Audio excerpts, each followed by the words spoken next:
I never thought I'd be the kind of mother who would have to defend herself against her own child. But there I was, standing in the shadows of my own hallway at 11 o'clock on a Tuesday night, listening to my daughter Rebecca plot to sell my home right out from under me. "Mom's getting too old to handle this big house anyway," she said into her phone, her voice cold and calculating. "Once I get the deed transferred, we can list it immediately. She'll have to move into one of those senior apartments whether she likes it or not. The market's hot right now. We could clear at least $400,000 after expenses." My hands trembled as I pressed myself against the wall, feeling like a stranger in the home where I'd raised her, where I'd celebrated her birthdays, nursed her through illnesses, and taught her everything I knew about love and family. That moment changed everything. She wanted to take my home? Fine. But she had no idea what her mother was still capable of. Let me back up and tell you how we got here, because this didn't happen overnight. My name is Beatrice Holloway, and I'm 72 years old. I've lived in this house for 47 years. My late husband Marcus and I bought it in 1978, back when the neighborhood was still being developed and you could get a 4-bedroom colonial with a big backyard for what now seems like pocket change. We were so young then, barely 30 years old, with dreams bigger than our budget. Marcus worked construction and I was a schoolteacher. We saved every penny for 3 years to make that down payment. This house has been the backdrop of my entire adult life. I remember the day we moved in. Marcus carried me over the threshold even though we'd already been married for 5 years. "New house, new beginning," he said, spinning me around in the empty living room while the movers hauled boxes past us. We painted every room ourselves that first summer. I can still remember the smell of fresh paint mixed with the jasmine blooming outside the windows. We chose soft yellow for the kitchen because Marcus said it made him think of sunshine. We did the living room in a warm cream color that made the space feel bigger. The nursery, we painted that a soft sage green because we didn't know yet whether we were having a boy or a girl. Rebecca was born in 1979, right here in this house actually. We didn't make it to the hospital in time. Dr. Patterson, our neighbor 3 doors down, helped deliver her on our bedroom floor while Marcus held my hand and turned 3 shades of pale. It was terrifying and beautiful and perfect. We named her Rebecca and after both our mothers. She was a beautiful baby with dark curls and Marcus's deep brown eyes. I thought my heart would burst with love for her. 2 years later we had Michael. He was an easier birth. We made it to the hospital that time, but he was a colicky baby who cried for 6 months straight. I walked miles around this house at night, bouncing him, singing to him, doing anything to help him settle. Rebecca would pat into his nursery in her little pink nightgown and ask, "Is baby brother okay, Mama?" She was so sweet with him then. So protective. Marcus died 15 years ago. Heart attack, sudden and brutal. He was working on a construction site downtown carrying lumber, and he just collapsed. Gone before the ambulance even arrived. He was only 57 years old. I thought I would die too from the grief of it. This house became both my burden and my comfort. Everywhere I looked I saw him. His coffee mug still in the cabinet. His tools still in the garage. His reading glasses on the nightstand where he'd left them that last morning. But I didn't crumble. I couldn't afford to. I still had this house and it still had the mortgage. Marcus's life insurance helped, but it wasn't enough to pay everything off. So I kept teaching for another 8 years until my retirement. I took in a boarder for a while, a nice graduate student named David who rented the spare bedroom and kept to himself. I learned to do the home repairs myself. YouTube became my best friend. I figured out how to fix a leaking faucet, replace a toilet flapper, even patch drywall. This house and we took care of each other. Rebecca had always been my challenging child. Not bad, not rebellious in the typical ways, but entitled. Everything was about what she wanted, what she needed, what she deserved. In high school, she had to have the designer jeans that all her friends wore. She had to have a car for her 16th birthday, not just any car but a new one. Marcus and I scraped together the money for a used Honda Civic, which was more than we could afford, but it wasn't good enough for her. "Everyone else has better cars," she complained. She barely thanked us. College was another battle. She wanted to go to a private university that cost $40,000 a year. We simply didn't have that kind of money. I was still teaching, bringing home maybe $55,000 a year before taxes. Marcus was doing well in construction, but we also had Michael to think about, and the mortgage and all the regular expenses of life. We told her she could go to the state university, which was still a great school, and we'd help her as much as we could. She didn't speak to us for 2 weeks. She accused us of not believing in her, of not supporting her dreams, of loving Michael more than her. She eventually went to the state university and got a degree in marketing. She did well enough, graduated with honors, got a good job at an advertising firm in the city. She married Tom when she was 27, and I tried so hard to like him. I really did. But there was something slick about Tom, something calculating. He was a real estate investor, always talking about deals and profits and properties. Everything was about money with him.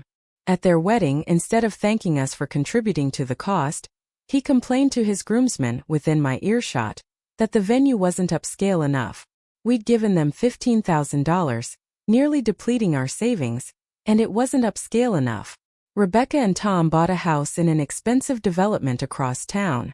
4,000 square feet, granite countertops, a 3-car garage. I remember touring it right after they moved in. "This is what success looks like, Mom," Rebecca said, gesturing around the cavernous great room. There was something sharp in her voice, something that felt like criticism. Like my home, the home I'd loved and maintained for decades, was somehow lesser because it didn't have stainless steel appliances and a soaking tub in the master bathroom. Michael, my son, was different. He became a veterinarian, married a wonderful woman named Clara, and they moved to Oregon for his practice. They have 2 children, Emma and Jack, and they're raising them with kindness and humility. Michael calls me every week. He sends photos of the grandchildren. He flew home when I had my hip replacement 3 years ago and stayed for 2 weeks to help me recover. That's the kind of son he is. The kind of person Rebecca used to be, before money and status became her gods. After I retired from teaching, money got tighter. My pension and Social Security covered the basics, but there wasn't much left over. The house was paid off by then, finally, after 35 years of mortgage payments. That was a happy day, let me tell you.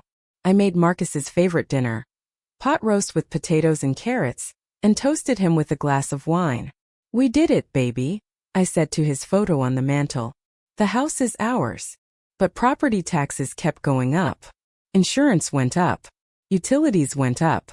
Everything went up except my fixed income. I started cutting corners. I stopped getting my hair done professionally and learned to trim it myself. I bought generic brands at the grocery store. I kept the heat lower in winter and wore sweaters around the house. I gave up my book club because I couldn't afford the monthly restaurant dinners we'd have after discussing our selections. Little sacrifices, one after another, but I was managing. I was still independent, still in my own home, still able to take care of myself. Rebecca started making comments about 2 years ago. Little digs at first, easy to brush off. "Mom, this carpet is looking really worn," she'd say when she visited. "You really should update the kitchen, those appliances are ancient. Have you thought about what you'll do when you can't handle the stairs anymore?" I tried to explain that I was comfortable, that the house met my needs, that I wasn't ready to change anything. But she kept pushing. Then, about 6 months ago, she started a new campaign. She'd come over and start pointing out problems. "Mom, I noticed some water stains on the ceiling in the back bedroom. You probably have a roof leak. That could cost thousands to fix. The driveway has so many cracks. Someone could trip and sue you. The furnace is making a funny noise. Those things are expensive to replace." She'd walk through my home like an inspector, finding fault with everything, making me feel like I was living in a collapsing disaster instead of a well-maintained, if older house. "You know, Mom," she said about 4 months ago, sitting at my kitchen table with a folder of papers she brought, "Tom and I have been talking. We think it might be time for you to consider downsizing. There are some really nice senior living communities around here. You'd have less to worry about, no maintenance, activities, people your own age." I set down my coffee cup carefully. "Rebecca, I'm 72, not 92. I'm perfectly capable of maintaining my home. And I'm not interested in moving. But Mom, be realistic. What happens when you fall and can't get up? What happens when the roof caves in because you didn't have it maintained properly? What happens when—" "Nothing is going to happen," I cut her off. "I'm healthy. The house is solid. I have a handyman I call when I need help with anything I can't handle myself. I appreciate your concern, but I'm not going anywhere. She left that day with tight lips and narrowed eyes, the way she used to look as a teenager when she didn't get her way. I should have seen the warning signs then. I should have known she wouldn't let it drop. The visits became more frequent but less pleasant. She'd show up unannounced, always when Tom was too busy to come along. She'd walk through the house with her phone out taking pictures. Just documenting things, she'd say vaguely when I asked what she was doing. She'd open cabinets, peer into closets, go down to the basement and inspect the furnace and water heater. Mom, when was the last time you had the water heater serviced? Have you checked the foundation for cracks? The electrical panel looks outdated. That could be a fire hazard. Every visit left me feeling anxious and inadequate, like I was failing at some test I didn't know I was taking. I started dreading the sound of her car in the driveway. My own daughter, and I was starting to fear her visits. Then came the day she brought her friend Linda, who she introduced as a social worker. Linda was kind but professional, asking me questions about my daily routine, whether I ever felt confused, whether I had trouble managing my finances. I answered honestly, yes, sometimes I forget where I put my keys, but doesn't everyone? Yes, I have to check my bank balance carefully, but that's because I'm on a fixed income, not because I'm incompetent. After they left, I felt violated somehow. Like they'd come into my home under false pretenses to evaluate me, to find me lacking. I called Michael that night, and for the first time I told him what was happening. Mom, he said, his voice tight with anger. Rebecca is looking for a way to declare you incompetent. She wants control of your assets. You need to be very, very careful. But why? I asked even though some part of me already knew the answer. Why would she do this? Because your house is probably worth $500,000 now, Mom. That neighborhood has exploded in value. And Rebecca and Tom, from what Claire has heard through the grapevine, they're not doing as well financially as they pretend. I think they need money, and they see your house as their inheritance, and they don't want to wait for you to die to get it. The bluntness of his words shocked me, but I couldn't deny the truth in them. I'd noticed Rebecca's expensive clothes lately looked a little less expensive. The last time I'd seen her car, it was a 3-year-old sedan, not the luxury SUV she'd been driving the year before. She'd mentioned that Tom's real estate investments were going through a transition period. She'd stopped talking about their vacations and their renovations and all the other markers of success she used to brag about. My daughter was circling my home like a vulture, and I'd been too trusting, too naive, too maternal to see it clearly. 3 weeks ago, Rebecca came over with papers. Mom, she said, sitting down at the kitchen table with an expression of concern that now looked completely false to me. Tom and I have been consulting with an estate attorney. We're really worried about what's going to happen to the house when something happens to you. There could be estate taxes, Medicaid could put a lien on it if you need long-term care, all sorts of complications. The smartest thing would be to transfer the deed to me now, with an agreement that you can live here as long as you want. That way it's protected and you don't have to worry. She slid the papers across the table. They looked official, full of legal language I didn't quite understand. I've already had the attorney draw everything up. We just need your signature. Tom and I will take care of everything, the taxes, the insurance, all the maintenance. You won't have to worry about a thing. Something in my gut screamed at me to refuse, but I was raised to be polite, to not make waves, to trust family. Let me think about it, I said, not touching the papers. This is a big decision. I need some time. Her expression hardened for just a moment before she smoothed it back into fake concern. Of course, Mom. Take all the time you need.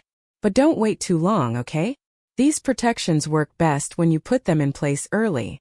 She left the papers on my kitchen table. I stared at them for a long time after she left, feeling something cold settle in my chest. That night I called Michael again. She wants me to sign over the house, I told him. Absolutely not, he said immediately. Mom, promise me you won't sign anything without having your own attorney look at it first. Not one that she provides, your own attorney. I promise, I said. But Michael, I can't afford an attorney.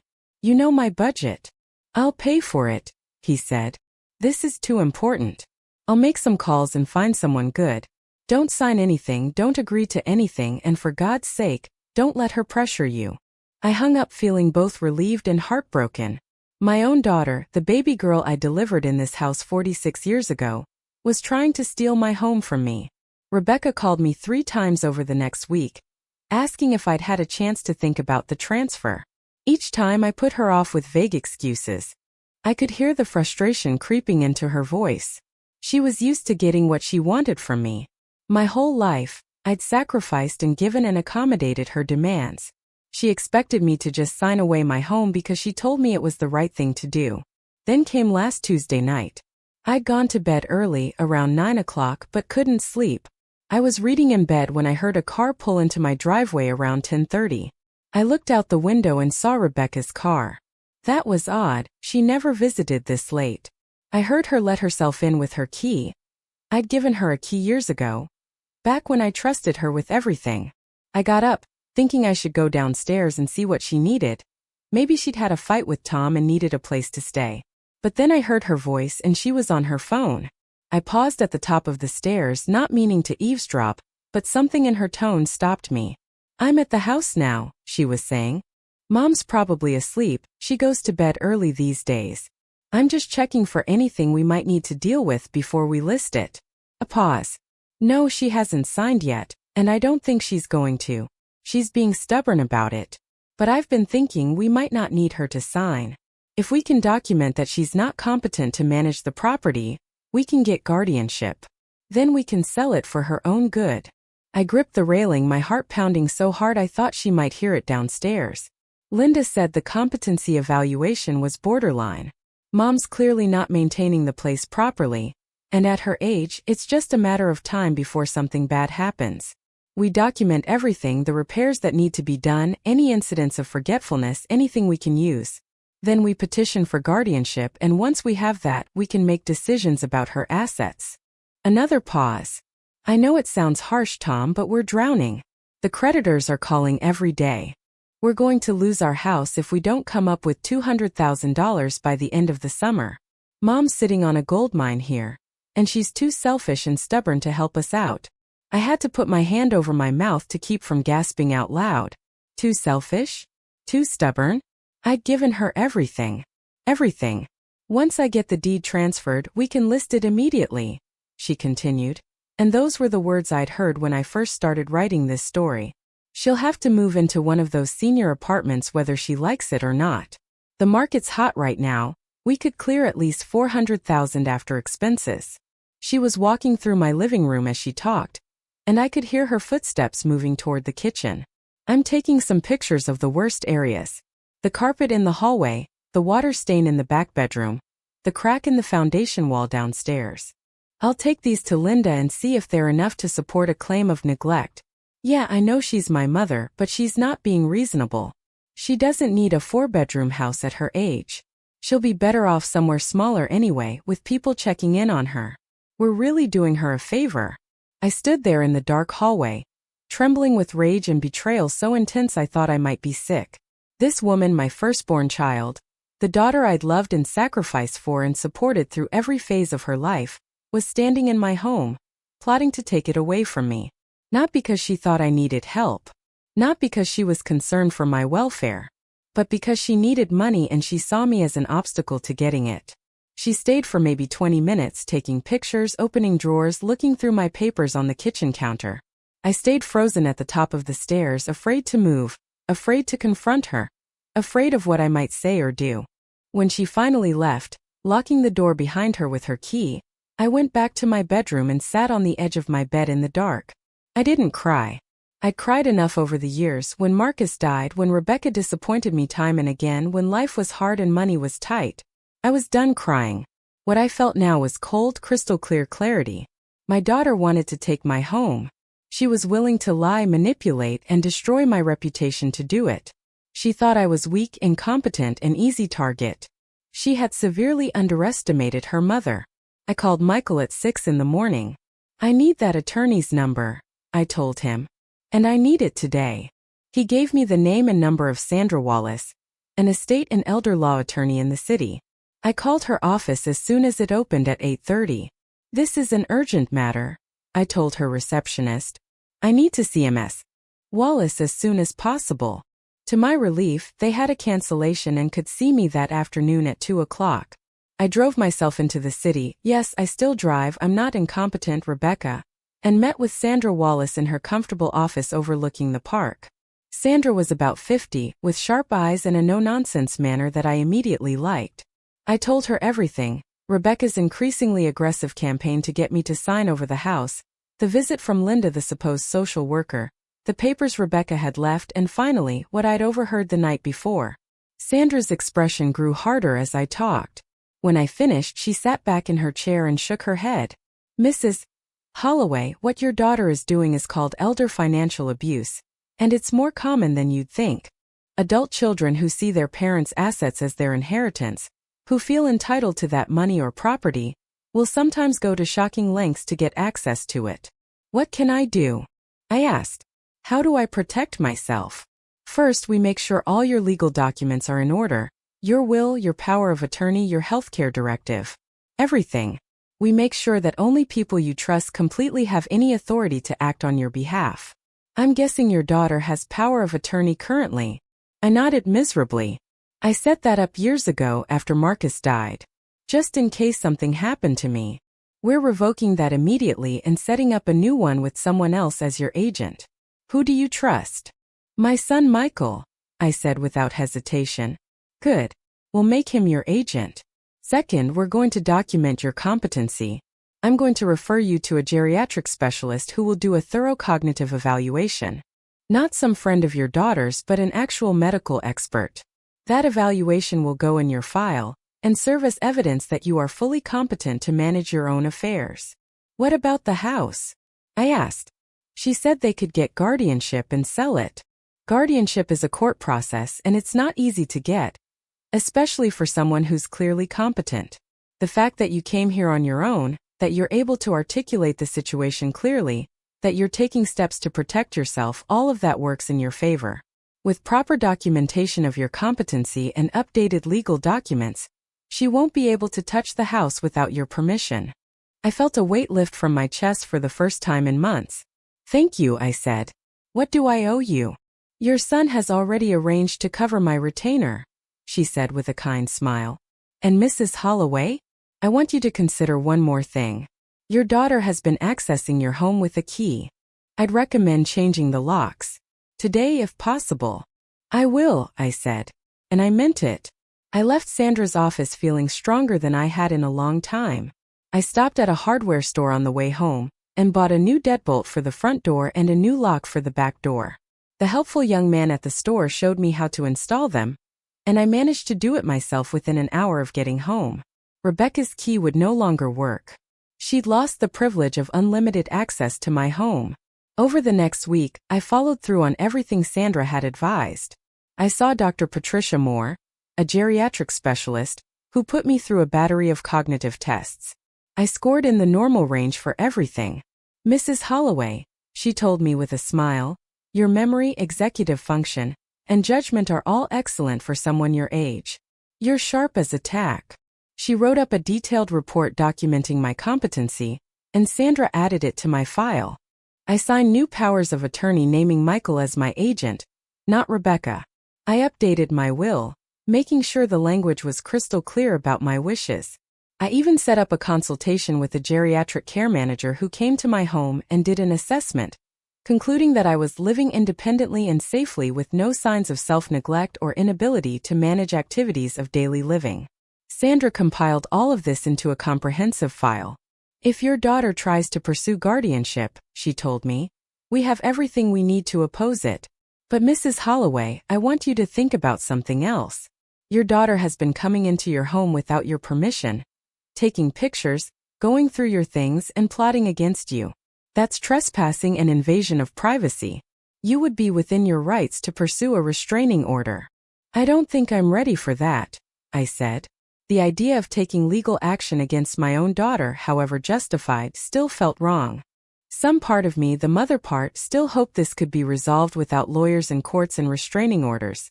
I understand, Sandra said, but keep it in mind as an option.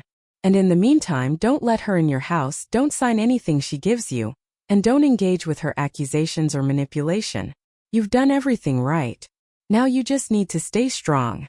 Rebecca called me 2 days after I changed the locks. Mom, I tried to stop by today, but my key didn't work.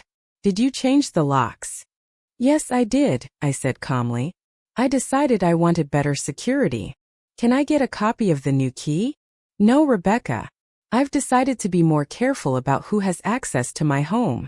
There was a long silence on the other end of the line. Mom, have I done something to upset you? The audacity of the question almost made me laugh. Yes, Rebecca. You've done quite a lot to upset me. But we don't need to discuss it on the phone. What are you talking about?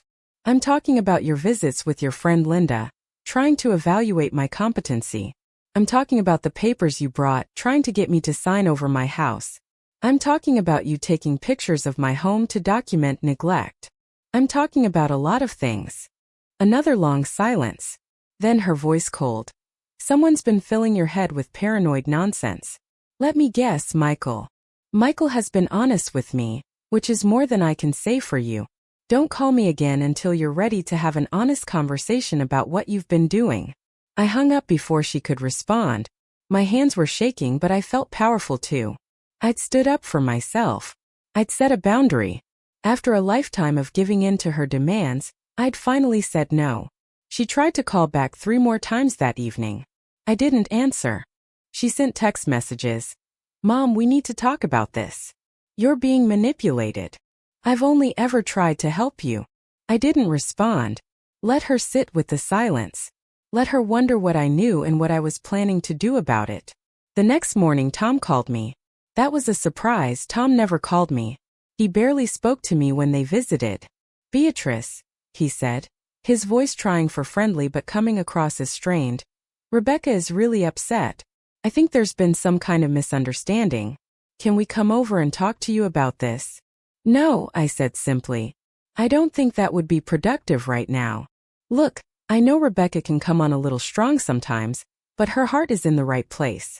She's just worried about you. We both are.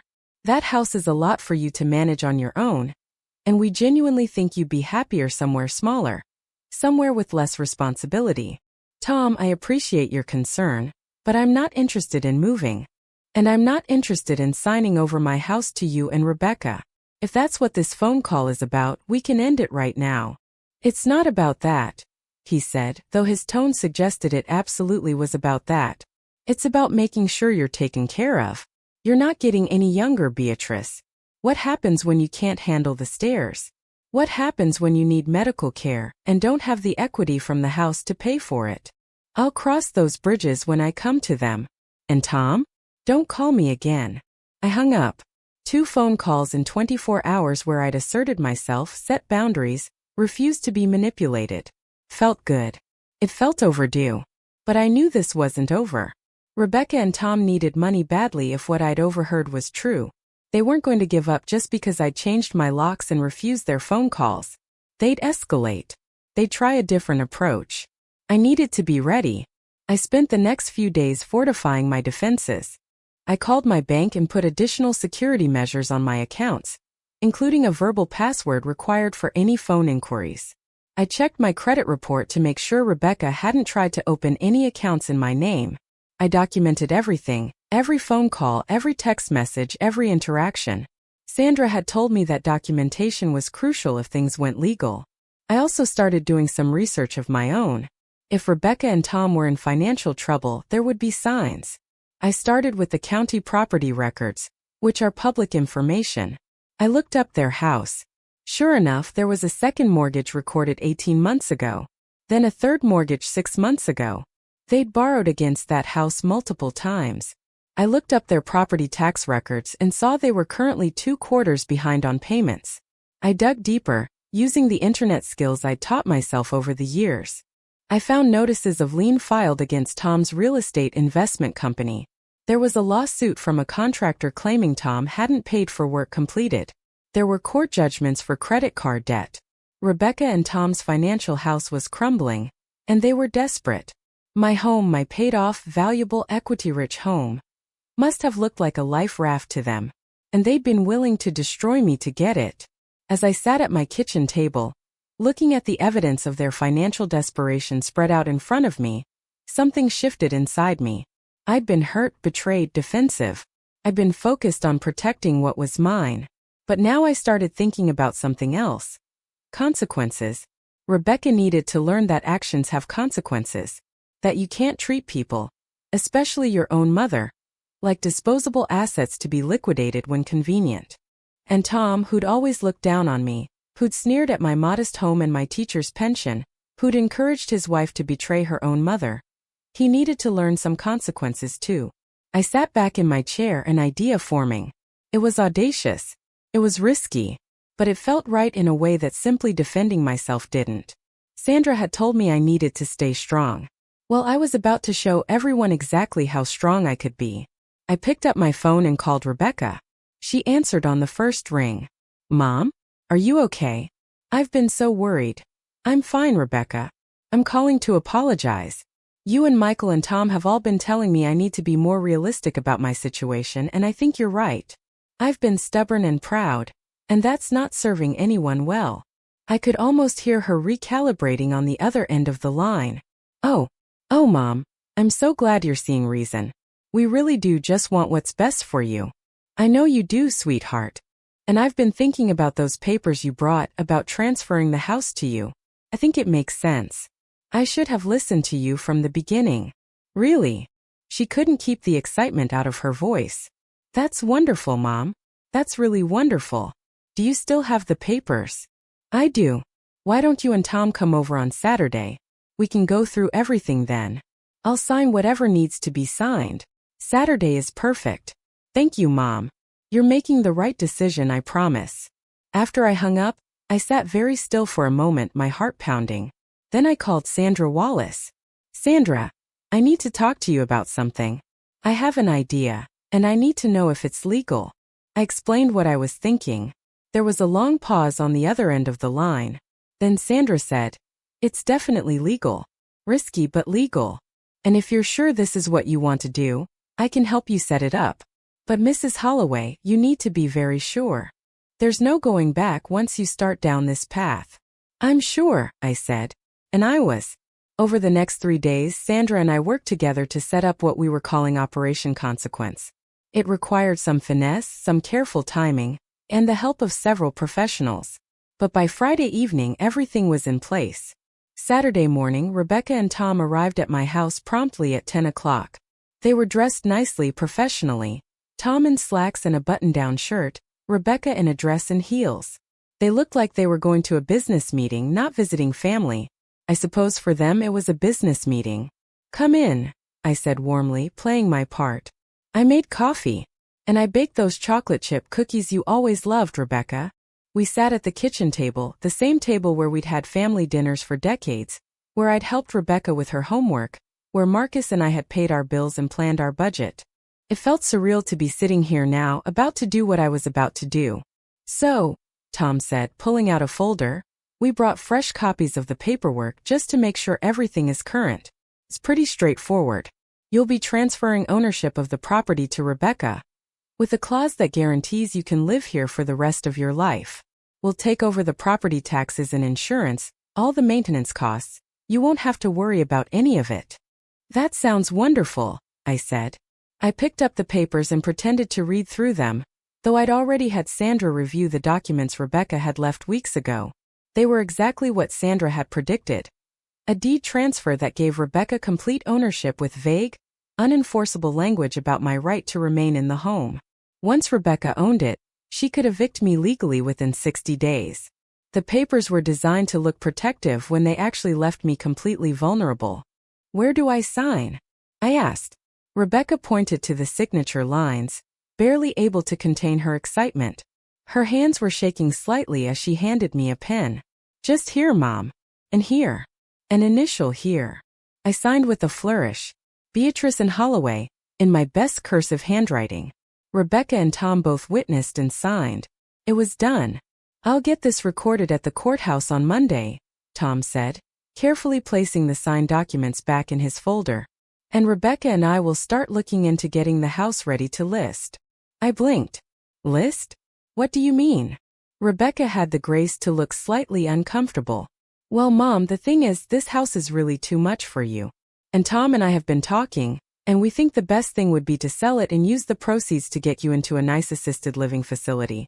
Somewhere with activities and meals provided but you said I could stay here for the rest of my life. That's what the papers said. Tom shook his head condescendingly. The papers say you can live in the property for the rest of your life. The assisted living apartment will be the property. You'll still be protected. The manipulation was breathtaking. The betrayal was complete. If I hadn't already known this was coming, if I hadn't already prepared, I might have felt my world collapsing in this moment. But instead I just nodded slowly. I see, I said quietly. So this was never about protecting me. This was about getting access to my house so you could sell it. Rebecca's expression hardened. Mom, you're not being fair. We're drowning financially. Tom's business has had some setbacks, and we're in real trouble. You're sitting on $500,000 in equity, and you're not even using most of the house. Is it really so wrong to ask you to help us? We're your family. So I should lose my home to save yours? You're not losing anything.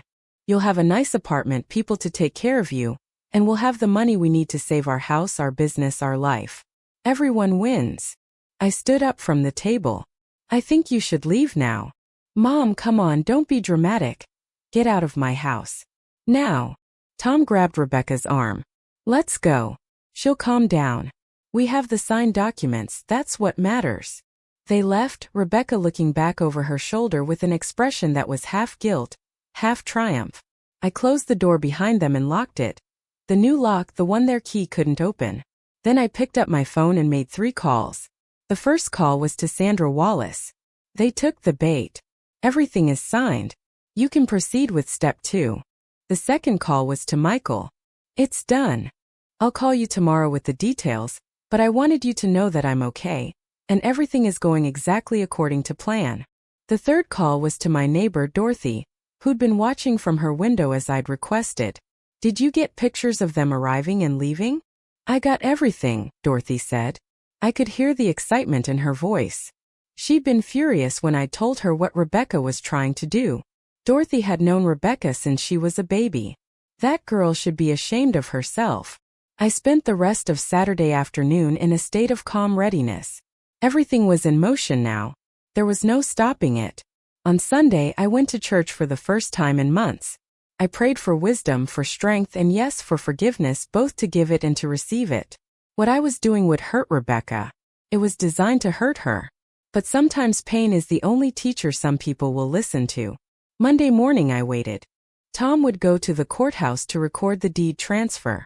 He'd submit the documents, pay the recording fee, and expect everything to go smoothly. Didn't go smoothly. My phone rang at 11:30. It was Rebecca and she was screaming. What did you do? What the hell did you do?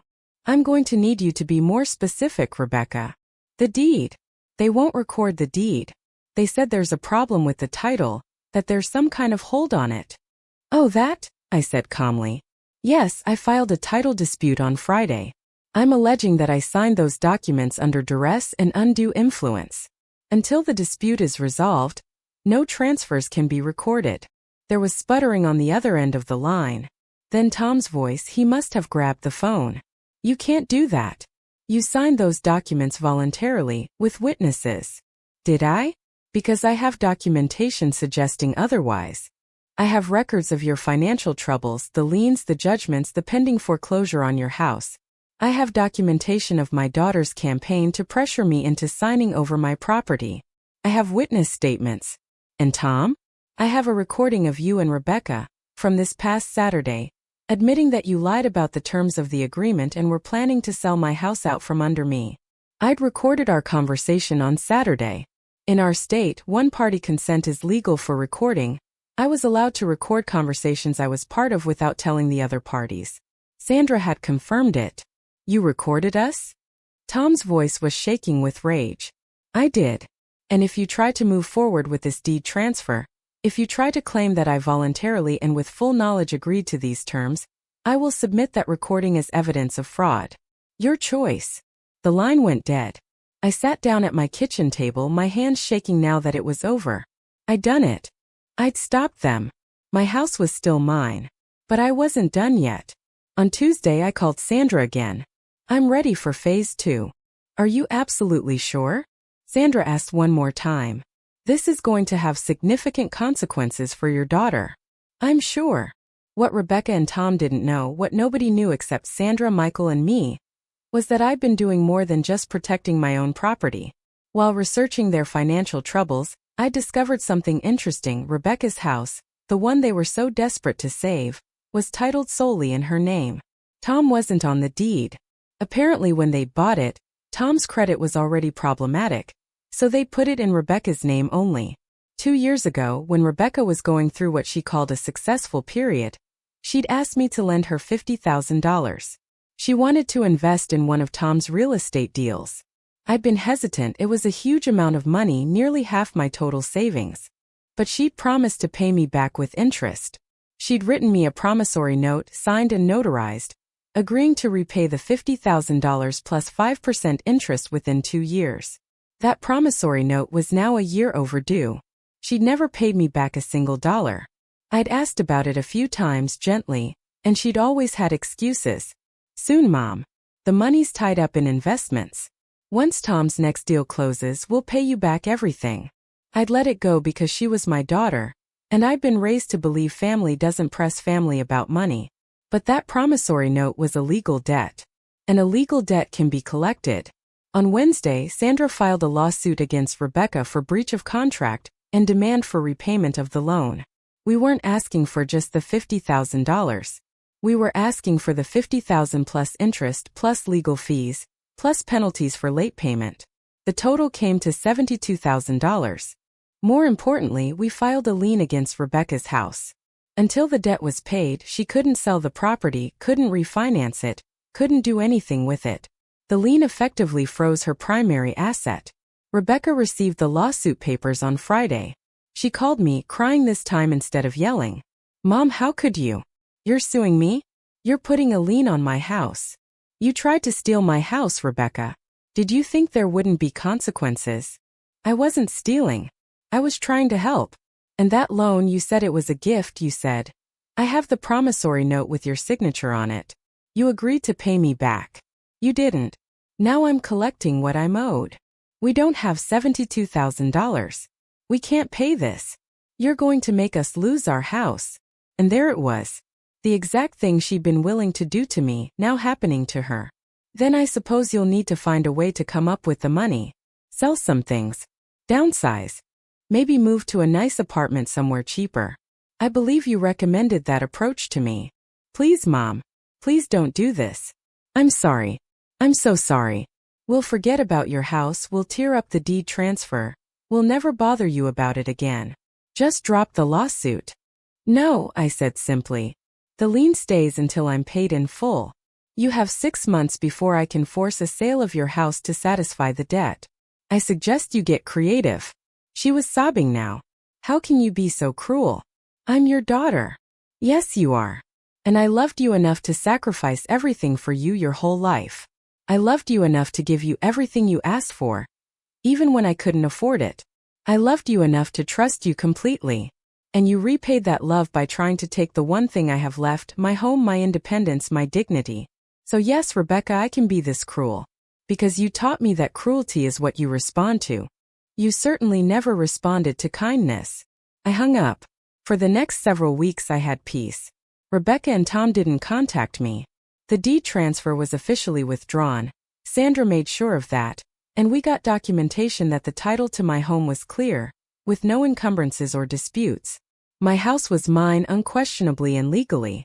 But the lien on Rebecca's house remained. I got updates from Sandra about their frantic attempts to deal with it. They tried to refinance, but with the lien in place, no bank would touch them.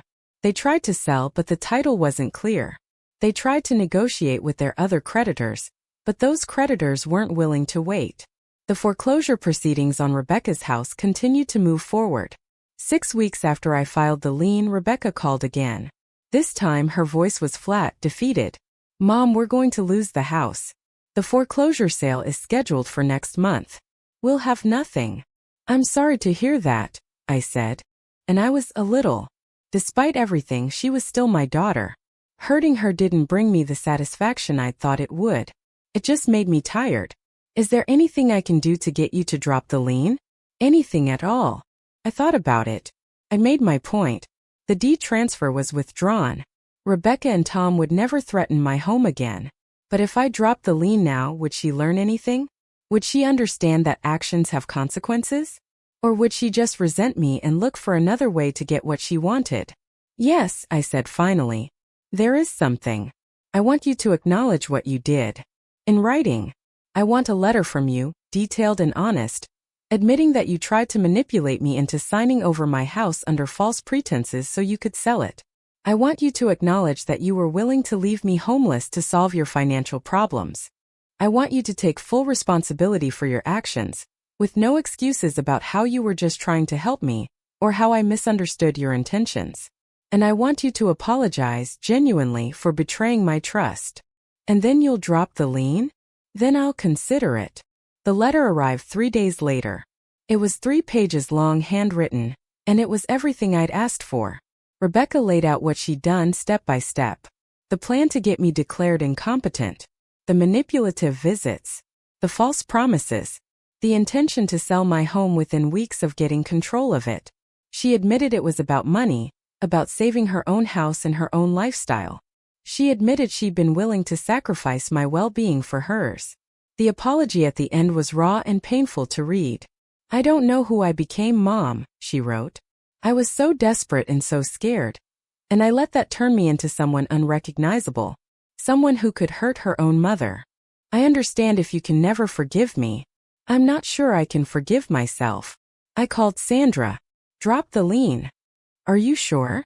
You have every right to collect on that debt. I'm sure. File whatever paperwork you need to file to release the lien on her property. But Sandra? Don't dismiss the lawsuit. I want the judgment to stand. She still owes me the money. I'm just not going to force the sale of her house to collect it. She can pay me back when she's able to. Sandra made it happen. The lien was released. Rebecca's house was sold in the foreclosure sale, but at least she walked away with some equity. Enough to pay off the immediate debts and put a down payment on a smaller place. She and Tom moved to a modest townhouse across town, about a third of the size of their previous house. I didn't hear from Rebecca for 2 months after that. Then one Sunday afternoon she knocked on my door. I almost didn't answer, but something made me look through the peephole. She was standing there alone, no Tom, looking smaller somehow, diminished. I opened the door. Can I come in? She asked. I stepped aside and let her in. We sat at the kitchen table, the site of so many confrontations now, so many betrayals. Thank you for dropping the lien, she said. We would have lost everything if you hadn't. You're welcome. I know you didn't have to. I know I didn't deserve it. No, you didn't. She nodded, accepting that. I've been in therapy. Tom and I both have. We're trying to figure out how we got here, how we became people who could do what we did. And what have you learned?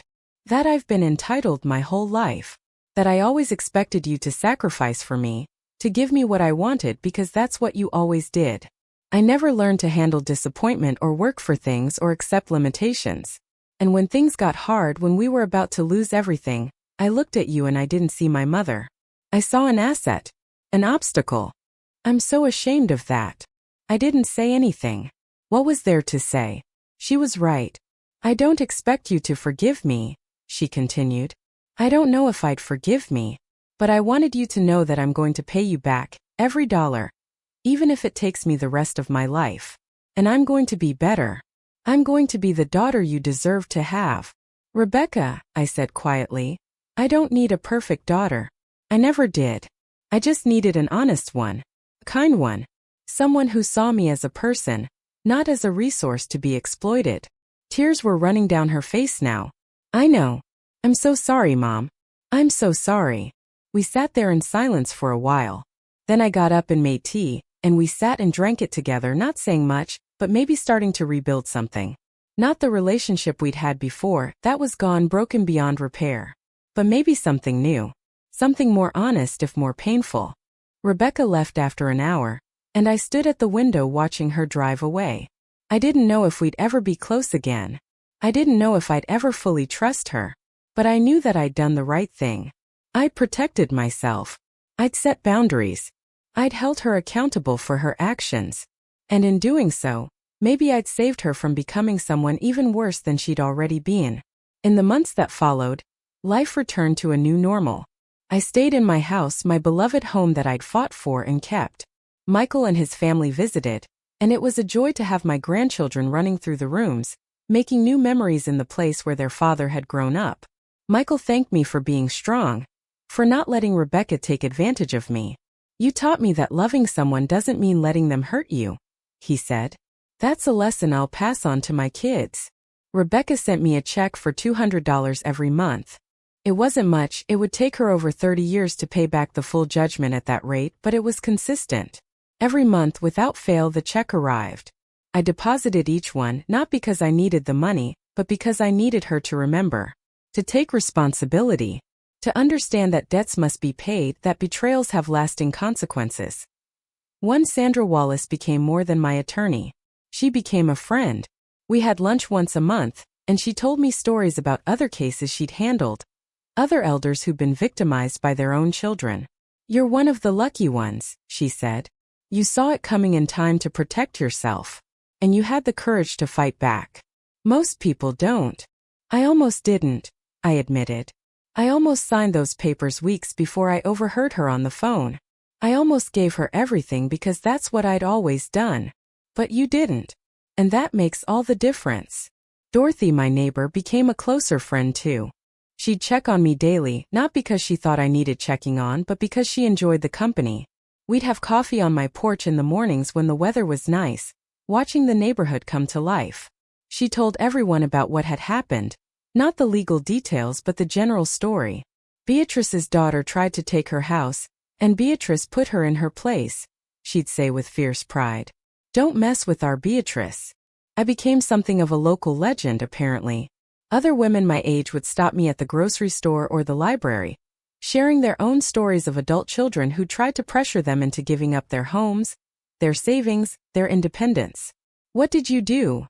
they'd ask, and I'd tell them about Sandra Wallace, about documentation, about cognitive evaluations, about not being afraid to set boundaries even with family. I started volunteering at the senior center, teaching a class on elder financial abuse and how to protect yourself. The center director was thrilled to have me. "You're speaking from experience," she said.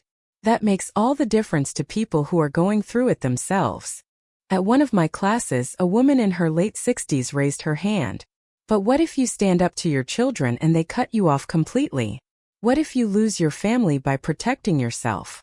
I thought about that question carefully before answering. "Then you didn't really have a family," I said finally. "You had people who loved what you could give them, not who you were.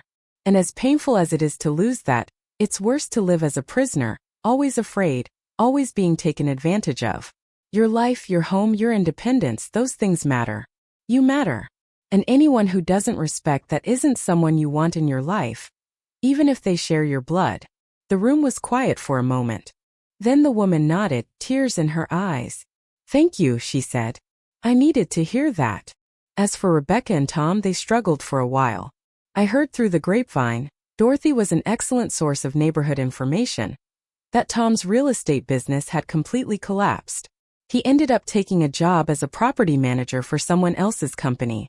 The income was steady but modest, a far cry from the entrepreneurial success he'd always envisioned for himself. Rebecca kept her job in marketing, but she'd been passed over for a promotion she'd been counting on. They were making ends meet, but barely. About a year after everything happened, Rebecca came to visit again. She'd been coming every few months, always alone, always quiet. We'd have tea, we'd talk about surface things, her kids at school, the weather, a movie she'd seen. We never talked about what had happened. The betrayal sat between us like a ghost, always present, never acknowledged. But this visit was different. She came in and sat down at the kitchen table, and she looked at me with clear eyes. "Mom, I need to tell you something. Tom and I are separating." I set down my teacup carefully. "I'm sorry to hear that." "Don't be. It's been a long time coming. The financial stress, the lawsuit, losing the house, all of that brought out the worst in both of us. But more than that, it made me see him clearly for the first time. He was the one who pushed me to go after your house. He was the one who drew up the plan, who contacted Linda, who researched the guardianship process. I went along with it, and that's my fault, my responsibility. But he was the architect. That doesn't excuse what you did, Rebecca. I know. I'm not trying to excuse it. I'm just explaining how I got there. Tom made me believe that family was supposed to help each other, and that you were being selfish by not helping us. He made me believe that we were entitled to your house, that it was practically ours anyway since I'd inherit it someday. He twisted everything until I couldn't see straight anymore. And now I can see straight. And I don't like what I see. I don't like who I became with him. So I'm leaving. I filed for divorce. I'm moving to a smaller apartment with just me and the kids. I'm starting over, and I'm going to do it honestly this time. I reached across the table and took her hand. It was the first time I'd voluntarily touched her since everything had happened. I'm proud of you, I said. That takes courage. She squeezed my hand, tears streaming down her face. I don't deserve your pride. I don't deserve your forgiveness. Maybe not. But I'm your mother and I'm proud anyway. You made terrible choices, but you're owning them now. You're changing.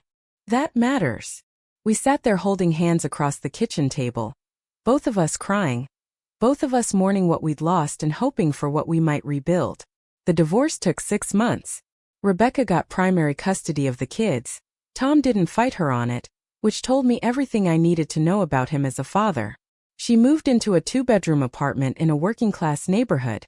Nothing like the mansion she'd once had.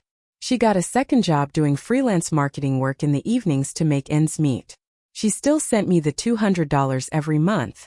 And slowly, very slowly, we rebuilt our relationship. It would never be what it was.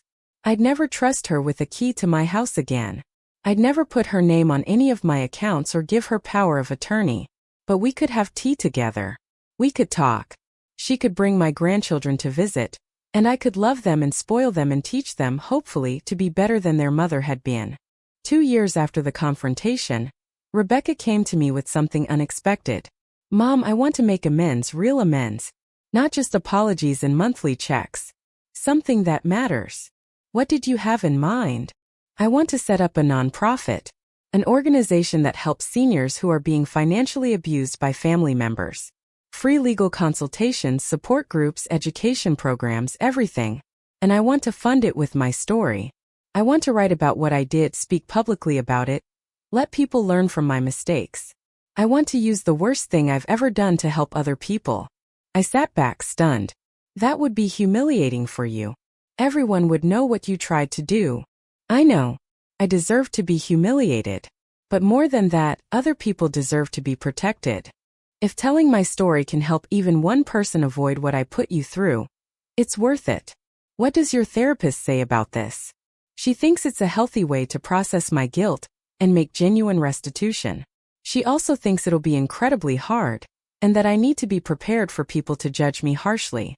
But I'm ready for that. I thought about it. If you do this, I'll help you. I'll co-found the organization with you. I'll share my side of the story. Together we can show both sides, the victim and the perpetrator, the damage done and the road to recovery. Her eyes filled with tears. You do that? After everything? You're trying to make it right, Rebecca. The least I can do is help you. And that's what we did. It took another year to get everything set up, the legal incorporation, the funding applications, the program development. We called it Second Chances Elder Advocacy. Rebecca told her story at our launch event, standing in front of 100 people and admitting what she'd done, holding nothing back. It was painful to watch, but I was proud of her courage. I told my story too, explaining how I'd protected myself, how I'd fought back, how I'd held my daughter accountable while still leaving room for redemption. Elder abuse isn't always done by strangers, I told the audience. Sometimes it's done by the people we love most, the people we raised and sacrificed for. And that makes it so much harder to recognize and so much harder to fight against. But you have to fight. Your life, your independence, your dignity, they're worth fighting for. The organization grew faster than we'd expected. Apparently there was a huge need for these services. We connected seniors with attorneys like Sandra Wallace. We ran support groups where people could share their stories without shame. We educated families about the warning signs of financial desperation that might lead to elder abuse. We trained social workers and bank employees to recognize manipulation and exploitation. Rebecca worked on it full-time, having left her marketing job to dedicate herself to the cause. She wasn't drawing a salary yet. All the funding went to programs and services. She was living lean, still in her small apartment, still paying me back $200 a month, but she was happy in a way I hadn't seen since she was a child. "I found my purpose," she told me one day as we were reviewing grant applications together. "It took losing everything, almost destroying you, hitting rock bottom. But I finally found what I'm supposed to be doing with my life. I'm supposed to be helping people, not taking from them." "Better late than never," I said, and she laughed. My relationship with my grandchildren improved too. They were old enough now to understand in age-appropriate terms what had happened. Rebecca had been honest with them. "Mommy made very bad choices," she told them. "I tried to take Grandma's house away from her because I wanted money.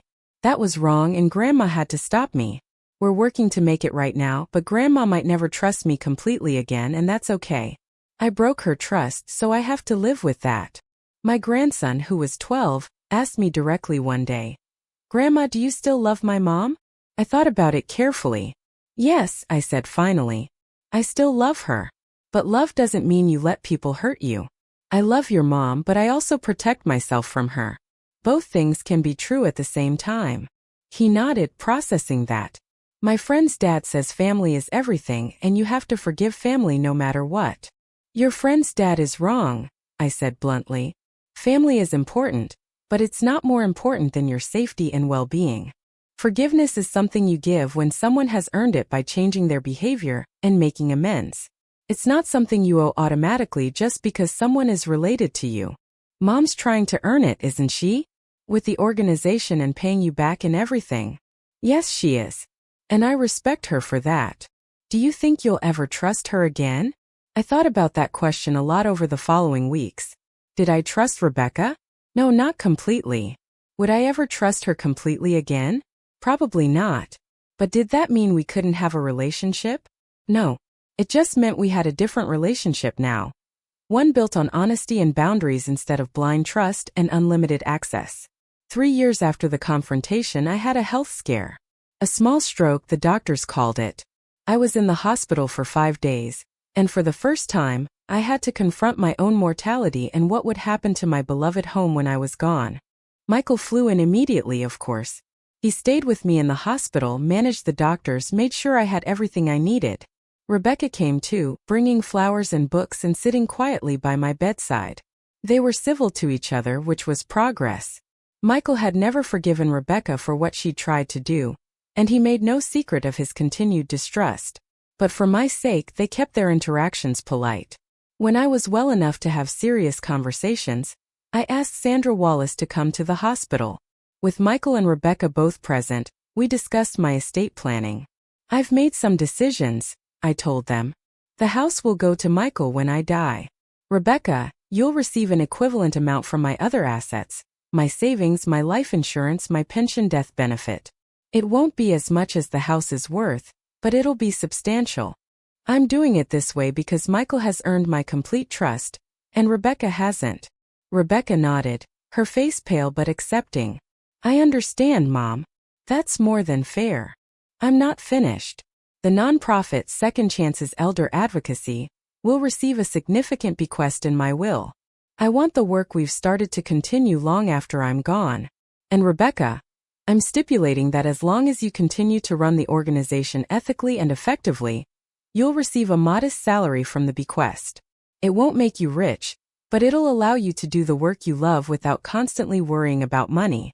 She started crying. "Mom, you don't have to. I know I don't have to. I want to. You found your calling, and you're using the worst thing you ever did to help other people. That deserves support." After Sandra left, Michael stayed behind. "Mom, are you sure about providing for Rebecca? After everything she did?" "I'm sure. She's not the same person who tried to steal my house. She's worked hard to become someone better. And the organization we built together, it matters, Michael. It's helping people. I want to make sure it continues." He nodded slowly. "You're more forgiving than I am." I'm her mother.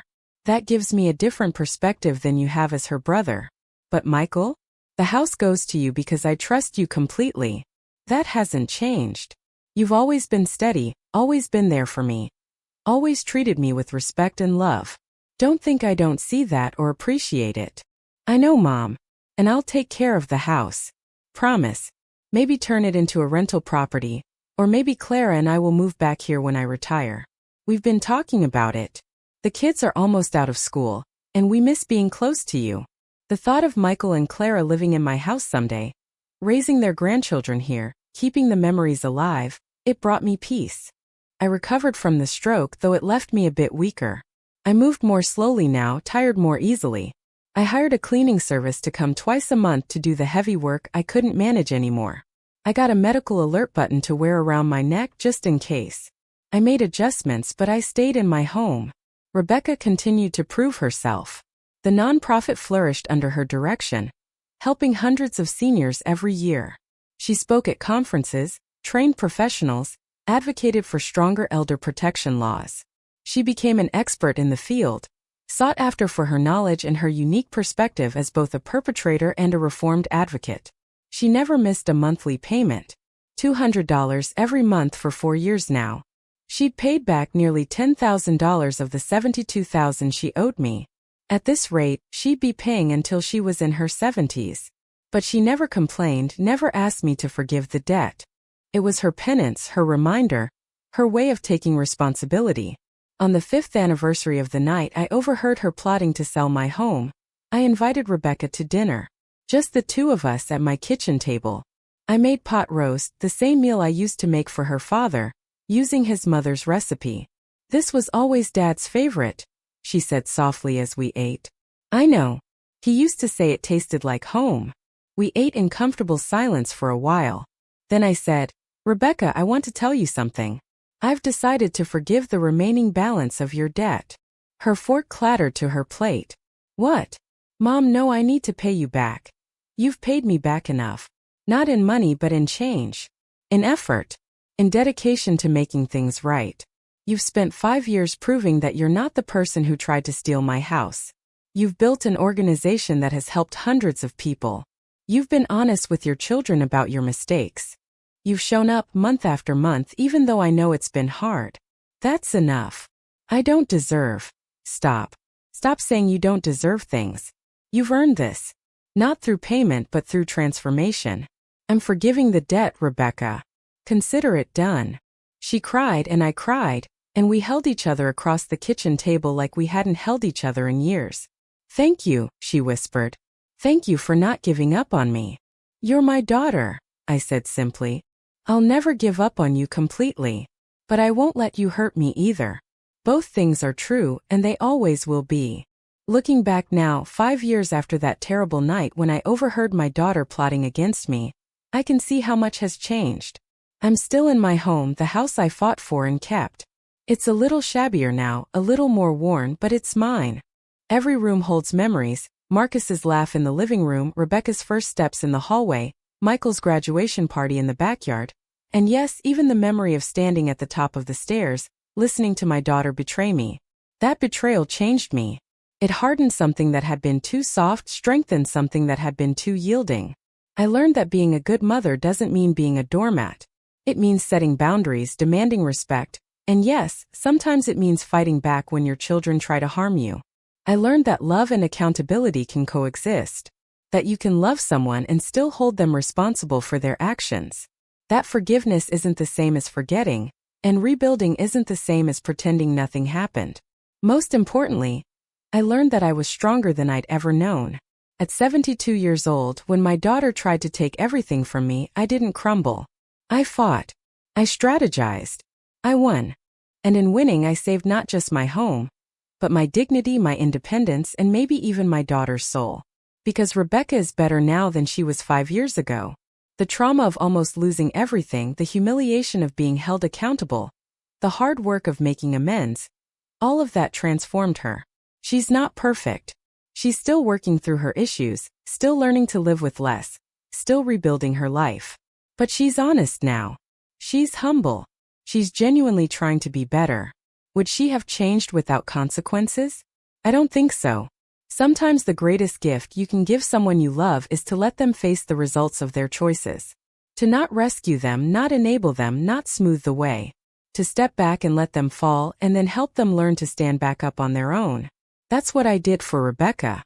I let her fall. I made sure she understood exactly what she'd done and why it was unforgivable.